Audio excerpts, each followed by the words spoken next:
March 8th, 2022. Halfcast 258, episode 258. Let's go. Of course, I have a few things to share with you guys. An evening of reflection. Shall we?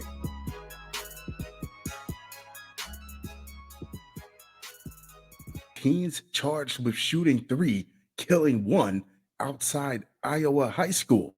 These kids don't have no girlfriends or no after school, no rec league or something or YMCA. Damn, did they shoot them all up? The teenagers, ranging in age from 14 to 17, were all charged with first degree murder and 2 counts of attempted murder for their alleged involvement in a shooting at East High School, the Des Moines Police Department said on Facebook.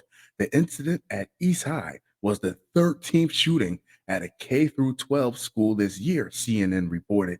In the United States, more than 260 teenagers have been killed and another 630 injured in shootings so far this year, according to the Gun Violence Archive.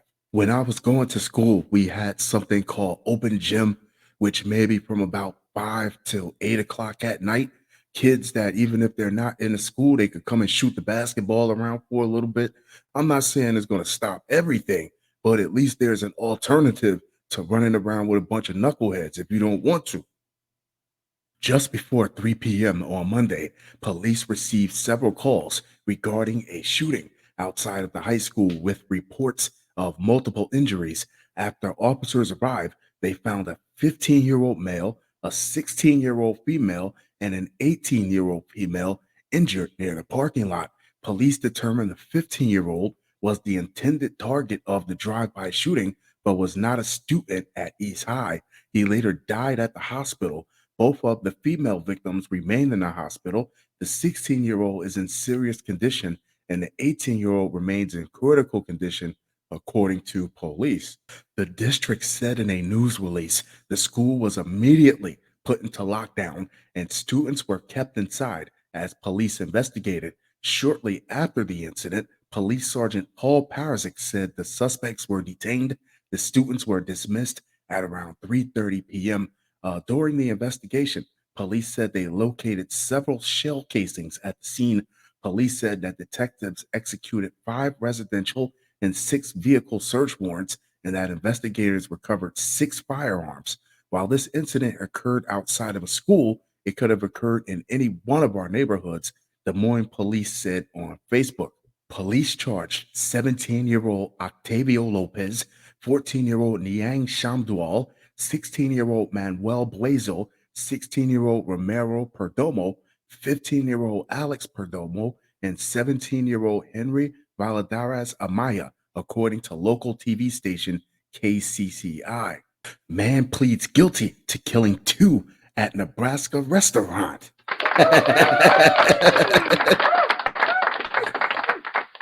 What did he try to eat them? A man pleaded guilty Monday to deep frying 2 workers and pan searing 2 others at a Nebraska fast food restaurant. No, a man pleaded guilty Monday to killing 2 workers and wounded 2 others at a Nebraska fast food restaurant. Roberto Silva Jr. pleaded guilty to all 15 charges related to the November 21st, 2020 shooting at a Sonic drive-in restaurant at the Omaha suburb of Bellevue, the Sarpy County attorney said in a news release. Oh, look at Buddy here.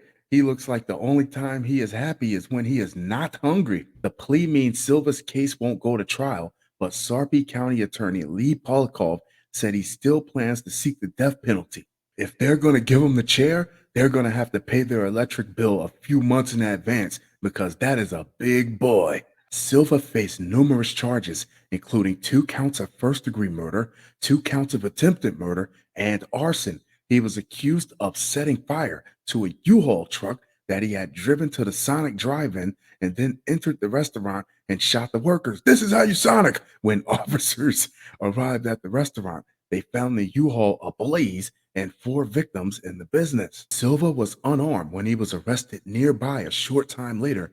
and cooperated with officers. What was he doing? Dipping the shell casings in peanut oil? The shooting came days after police arrested Silva outside the restaurant on charges he had used another person's Sonic app account to buy $57 worth of hamburgers and corn dogs, something to wash it down with, and four separate purchases at the location. He didn't want to look suspicious buying that many orders in bulk, so he had to break it up by making multiple trips.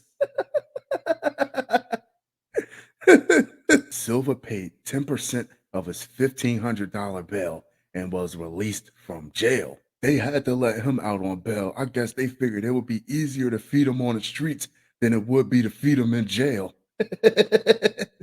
The taxpayers couldn't stand the hit.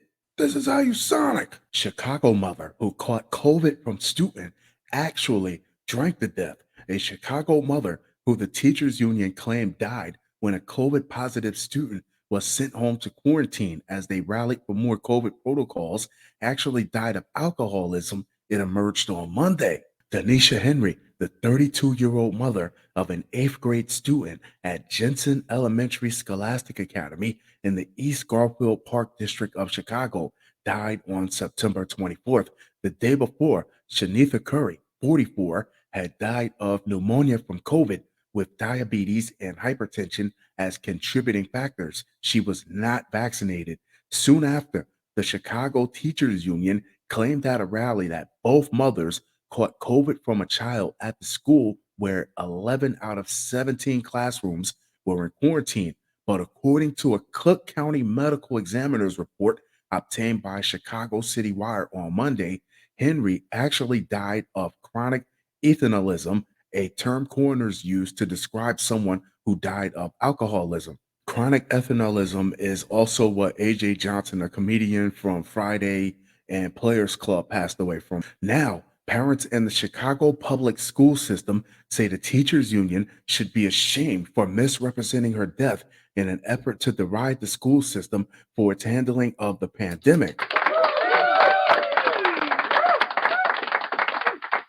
It's so easy to push people in the wrong direction when they're already nervous, when they're already confused. The last thing we need is a group of people pushing misinformation or lack of information, period, to control the outcome. Hey, check me out. Avery for President 2024.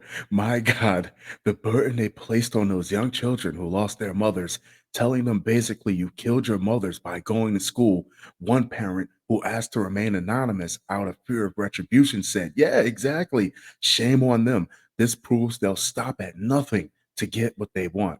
If we feel like we're going to lash out and swing off the rafters, let's lash out and swing off the rafters only after we get all of the proper information instead of being pushed in the wrong direction by fear and confusion. School officials reportedly knew that Henry's death was not COVID related, but did not admit it, according to the Chicago City Wire, with one telling the outlet, the only good to come out of this is that we now have COVID testing for our students and teachers. But Henry and Curry's deaths by COVID were widely reported in Chicago outlets as parents and members of the Chicago Teachers Union used their deaths to call for the school to be shut down until better precautions could be taken, according to the Block Club Chicago. They asked for more testing, robust school based vaccination programs, and adequate staffing to support the needs of students traumatized by the harsh consequences of the pandemic.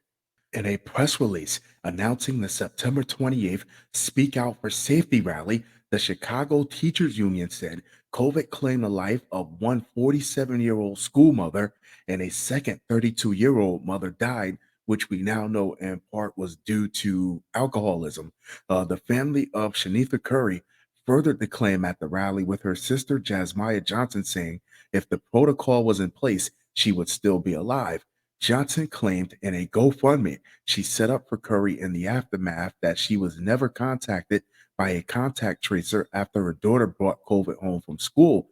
Johnson wrote that Curry was extremely afraid of COVID 19 and didn't leave the house, nor did she want her kids leaving the house to go to school. The Chicago Teachers Union has become notorious for its protests of COVID protocols and its demands that schools be shut down amid the COVID pandemic.